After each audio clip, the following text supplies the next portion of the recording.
আমার ব্যাকুলতা আমার ব্যাকুলতা কি তোমাকে স্পর্শ করে? এই প্রশ্নটা আমি প্রতিদিন নিজেকেই করি। তুমি জানো কিনা জানি না, কিন্তু আমার প্রতিটা অপেক্ষা তোমার নামেই শুরু হয়। ঘড়ির কাঁটা যখন ধীরে চলে, তখন মনে হয় তুমি কি ঠিক এই সময়টাতেই আমাকে ভাবছো। আমি ছুঁতে চাই না তোমাকে শরীর দিয়ে, আমি ছুঁতে চাই তোমার নিঃশ্বাসের অদৃশ্য কম্পন, একটা চোখের চাহনি, একটা না বলা কথা।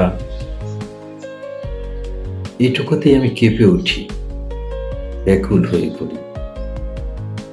তুমি যখন কাছে থাকো না, তখন তোমার অনুপস্থিতিটাই সবচেয়ে বেশি উপস্থিত হয়। হাওয়ার স্পর্শে তোমার গন্ধ খুঁজি, নীরবতায় তোমার কণ্ঠ শুনি।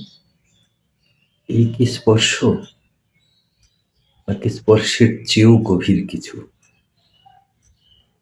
আমার অপেক্ষা খুব শান্ত নয়, এটা বুকের ভেতর ছোট ছোট ঢেউ তোলে। তুমি হয়তো বুঝো না, কিন্তু তোমার প্রতিটা ঢেউ গিয়ে লাগে তোমার দিকে। একদিন যদি হঠাৎ বুকের ভেতর অকারণ কাঁপুনি লাগে, যেন সেটাই আমার ব্যাকুলতা।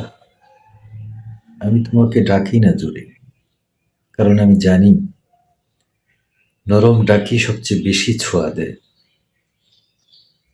একটা অদৃশ্য স্পর্শে, একটা অসমাপ্ত বাক্যে আমি প্রতিদিন তোমার কাছে পৌঁছাতে চাই।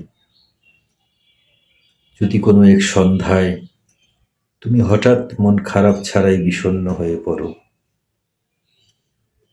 যদি বুকের ভেতর অকারণ একটা শূন্যতা জন্ম নেয়, তখন বুঝে নিও আমার ব্যাকুলতা আজ তোমাকে স্পর্শ করেছে।